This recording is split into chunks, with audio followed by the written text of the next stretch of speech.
सबसे पहले तो I am very much sorry that I have written यहाँ आपका आइसोसेलेस ट्रायंगल्स। तो ये आपका यहाँ पे क्योंकि ऑल साइड्स आर इक्वल, तो इक्वल लिखा मैंने बिल्कुल इक्विलेटरल बोल रहा हूँ, लेकिन लिख दिया मैंने, उसके लिए मेरे बस सॉरी। आपका देखो इसमें आपका ना इक्विलेटरल ट्रायंगल में आपका ये कि प्रूव दैट ये आपका ये आएगा, इसमें ऐसे आएगा देखो, prove that ABC is an equilateral triangle. उस समय आप ये तीनों साइड्स के वो निकालें। अब मैंने यहाँ पे कहा था फाइंड द एरिया निकालना। कभी कभी हो सकता है, मतलब युद्ध के मैदान में जाने के लिए खाली चाकू से नहीं है, बफोर स्टोप भी लेकर के जाना पड़ेगा ना, LMG भी लेके जाना पड़ेगा ना। पता नहीं दुश्मन क्या क्या लेके आया है। तो दुश्मन कौन है आपका? वो पेपर जिसमें आपका क्वेश्चन आया है। उन क्वेश्चन से निपटने के लिए आपकी सारी जानकारी आपके पास होनी चाहिए। अगर कोई कहता कि नहीं, अगर prove that ABC is an equilateral triangle, then it's very easy आपका नाउ बाय अप्लाइंग आपका डिस्टेंस तीनों निकाला और कर। लेकिन अगर कह दिया उसने फाइंड द एरिया, तो फाइंड द एरिया निकालने के लिए अगर आपको किसी ने कह दिया area of an equilateral triangle निकाल, जो हो सकता है वहां पे मैंने क्लियर ना किया तो फिर कर दे रहा हूं। तो देखो आपका ये √3/4 साइड का स्क्वायर, ये फॉर्मूला लगाइए।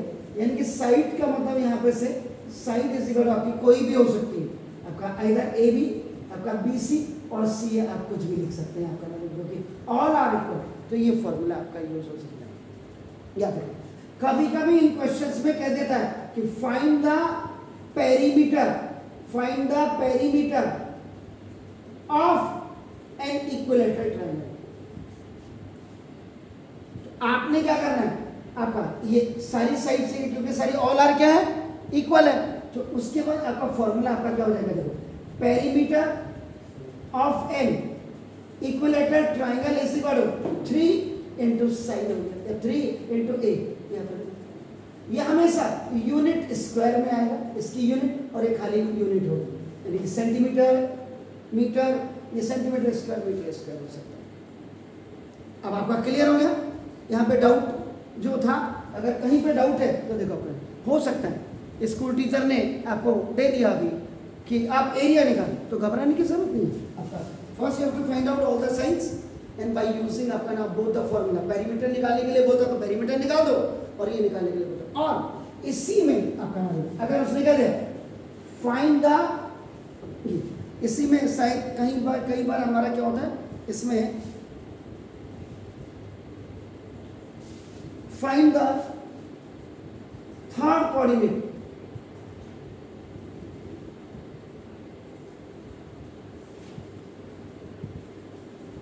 Of an equilateral triangle. यानी कि सपोज के लिए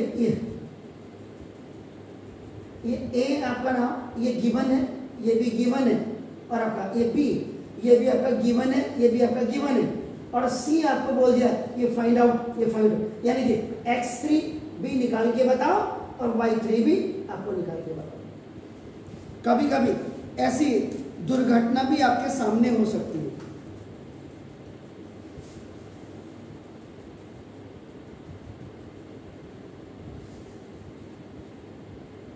तो ये भी देख लीजिएगा, इसमें सिंपल है। आप क्या करते हैं, देखो अपना आपने जैसे AB निकाला, हो सकता है AB इस आपका AB निकाला, आपने BC निकाला और CA निकाला। अब ये इक्विलेटरल ट्रायंगल, तो इसके बाद को आप देखो यहाँ पे जैसे ये निकालना है, आप क्या कर सकते हैं, BC is equal to AC, इन दोनों को बराबर कर दीजिएगा तो आपकी वैल्यूज निकल जाएगी। लेकिन ये एग्जैक्ट अच्छी तरह से काम कहां पे करता है, when one vertex of a triangle is 0 0, यानी कि 0 0 का मतलब ये ओरिजिन पॉइंट पे आपका, यानी कि ट्राइंगल ऐसे है, ये देखो ऐसे बन रहा है, सॉरी एक वर्टेक्स इसके 0 0 हो गया, और आपका देखो ये गिवन हो गया, और उसके बाद C में आपका वो X3 और ये Y3 आपको निकालने के लिए बोल रहा है। तो तब ये इजीली निकल जाता है, क्योंकि एक पॉइंट उस समय भी आप क्या करेंगे, आप लिख देंगे AO is equal to AC कर देंगे। अब वो जब मैं कराऊंगा तब, अभी तो आपका है, आप देखो ना पूरे चैनल में जाके, तभी तो मैं आपको क्यों बोलता हूँ, ये क्यों मेरे दिमाग पागल कुत्ते ने थोड़ा काटा हुआ मुझे कि ये जो मैं आपको इतनी सारी चीज़ें बता रहा हूँ, नहीं तो मैं भी सवाल करवा देता, कराऊंगा मैं। तभी तो जब मैं पढ़ाता हूँ तो आपने कहा सर ये तो हमारे मास्टर के, ये तो एक्स्ट्रा, ये तो है ही नहीं, ये तो आता ही नहीं। ये आता और नहीं आता में मजा ही है। अभी देखो इसी में, अभी देखिए, अभी इसको छोड़िए, ये हो गया। अब मैं इसको यहाँ से मिटा रहा हूँ। चलो अब कर ही दिया, वो में से घुसे नहीं दिया, इसको दोबारा कर दिया।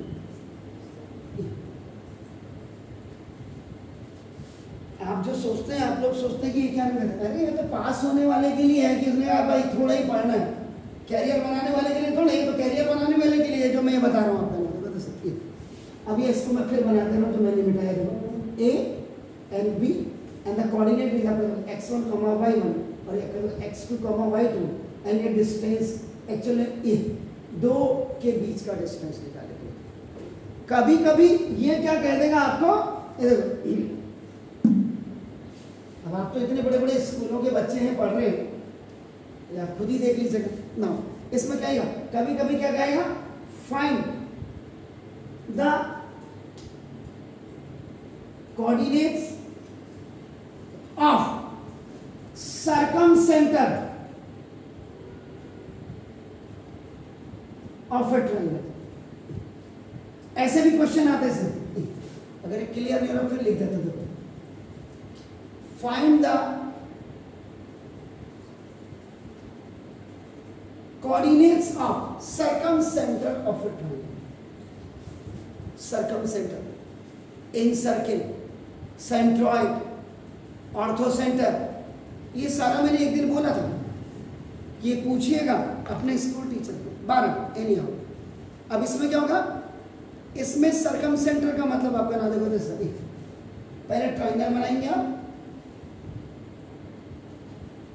ए ये आपका गिवन होंगे दोनों, ये आपका गिवन होगा और ये भी आपका गिवन होगा। Means all the three vertices of a triangle आपका दिया होगा। सर्कमसेंटर का मतलब यहां बीच में एक पॉइंट होगा P। ये जो P है इसके कोऑर्डिनेट्स आपको ये निकालने हैं। This is the circumcentre. It means that the point which is inside the triangle will be equidistant from A, B and C. ये तीनों वर्टेक्स से आपका नाम ये ठीक बराबर दूरी पे होगा। ये तो इसका मतलब पहले आप PA निकालना, फिर आप PB निकालना और फिर आप PC निकालना।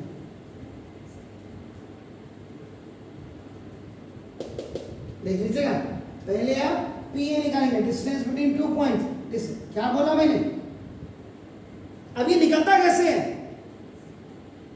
सर्कमसेंटर बनता कैसे है। किसी भी दो साइड्स ट्राइंगल्स की दोनों साइड्स का परपेंडिकुलर बाइसेक्टर लेकर के उसका सेंटर फाइंड आउट कर दो, दैट इज द सर्कमसेंटर।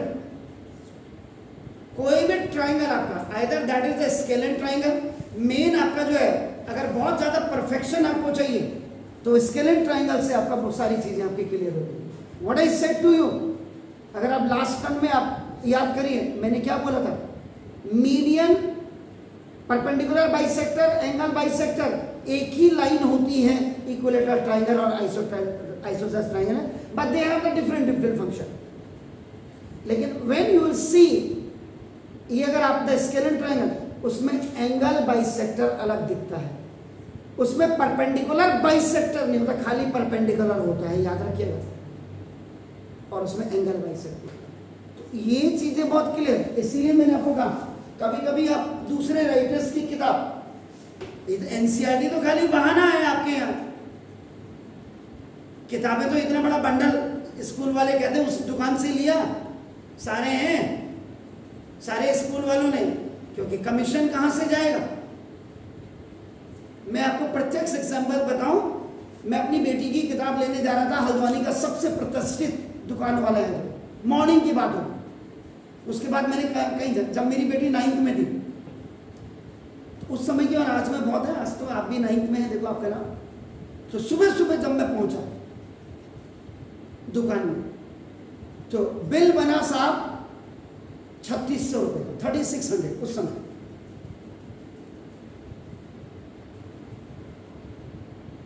तो इत्तेफाक से उस दिन क्या हो गया, देखो लकीली या अनलकीली जो भी कहो, मेरे लिए तो लकीली है, उसके लिए अनलकीली दुकान। जो यहाँ का फूड इंस्पेक्टर है उसका फोन आ गया मुझे, मेरा जूनियर था, भाई साहब आप कहाँ हैं क्या? तो मैंने एक तुक्का मारा, जब लास्ट में उसने फोन रख दिया, मैंने कहा हाँ मारो मारो, छापा मारो, मैं आ रहा हूँ अभी। और ये ज़्यादा नेतागिरी दिखाओ तो इसको अंदर करो, दूसरे को डालो अंदर जेल के अंदर, बहुत बड़ी नेतागिरी दिखा रहा। And you not believe that, मेरा 36 रुपये का बिल 2300 रुपये में आ गया, खाली इतना बोलने में। अब आप लगा लीजिएगा क्या कमीशन है। दिल्ली में जो बुक्स आपकी मिलती हैं ये 40% डिस्काउंट में मिलती है सर, जा करके देखिएगा। जोया है मुरादाबाद के पास, वहां अंदर जाएंगे तो सारे बुक सेलर, सारे नजदीक में सारे बुक सेलर, सारे पब्लिशर वहीं। मथुरा में आपके पब्लिशर बैठे। इसलिए मैंने वही बोला कि बहुत क्लियरली, क्योंकि इसलिए बोला मैंने क्योंकि जब आपके पास आर डी शर्मा या दूसरे राइटर्स हुए, क्या करूँगा? वहाँ तो नहीं कह सकते ना कि तूने नहीं पढ़ाया, मैंने नहीं पढ़ा। वहाँ तो ये सवाल अगर दिया है तो ये तो आपको, या टीचर ने आपको दे दिया, छोड़िए नहीं पढ़ाया उसने आपको क्लास में, क्या बोलता है? क्यों ट्यूशन नहीं जाता क्या? तब तो क्यों घर में नहीं पढ़ सकता क्या? तो तब क्या करेंगे? तो सिंपल इनको निकालने के लिए एक और भी है, मेरे पास 3 पॉइंट्स हैं, सर्कमसेंटर्स निकालने के लिए 3 पॉइंट्स मैंने कोई भी बोर्ड में ले लिए, देखिए पहले तो देखो इनको मिला दीजिए पहले। उसके बाद ये वाली सपोज के लिए ए बी सी, ये नॉन कोलिनियर पॉइंट आपको दिखे रहे, ये है कोलिनियर पॉइंट, ये non which are not in the same line, इसका परपेंडिकुलर बाइसेक्टर खींच दीजिए, मोर देन हाफ लेकर के। यहाँ पे कंपास रखेंगे, यहाँ पे more than half, above the line, below the line, ये आपका, और इसको आगे बढ़ा दीजिए। और फिर इसका मोर देन हाफ कर दीजिए, above the line, below, more than half.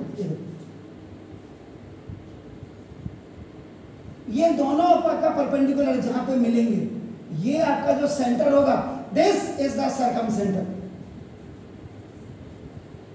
यहां पे जब आप कंपास को रखेंगे तो ये पेंसिल यहां से ऐसे होते हुए ऐसे जाएगा सर्किल, तीनों को टच करके तब सर्किल आपका।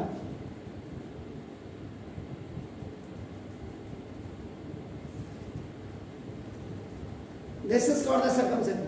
जो खाली ये पढ़ा रहे हैं, फिर कहते कोचिंग वाले क्या करते हैं? कोचिंग वाले यही करते हैं, जो तुम नहीं करते वो हम करते हैं। हल्द्वानी के सीबीएसई के 273 स्कूलों के जो मास्टर हैं उनको मेरे पास लाइए जरा, मैं समझाऊं तो हम क्या करते हैं। हम यही करते हैं जो तुम नहीं करते हो, वो हम करते हैं यहाँ बैठ के। तो देख लीजिए आप सर्कमसेंटर। तो बहरहाल आपने क्या करना, आपने पीए निकालना है आपने, क्योंकि पी इज इक्विडिस्टेंस फ्रॉम, आपने क्या करना, अगर वो कहता है कि आपको coordinate of circumcentre of circle निकालो, ट्रायंगल निकालो, तो पहले पीए निकाल देना डिस्टेंस फॉर्मूले से, फिर आपका पीबी निकाल देना, और फिर आपका पीसी निकाल देना। जब ये आप निकाल देंगे तो आप इसको P A square is equal to, फिर आपका पीबी स्क्वायर कर देना, और PB square is equal to आपका पीसी स्क्वायर कर देना, या P A square is equal to PC square भी कर सकते हैं, आपका जो आपकी मर्जी है आपका। तो इससे एक इक्वेशन आ जाएगी और इससे दूसरी इक्वेशन आ जाएगी। दोनों इक्वेशंस को आप सॉल्व करके आपके ये वाले कोऑर्डिनेट आपके आ जाएंगे। इनसे इससे एक इक्वेशन निकली, सपोज जैसे 3x minus Y is equal to 12 निकली, और दूसरी निकल गई 4x minus Y is equal to आपका सपोज के लिए ये आपका 13 निकल गई। तो दोनों को आप सॉल्व कर लीजिएगा, सॉल्व करके आपका x और y कर दीजिएगा।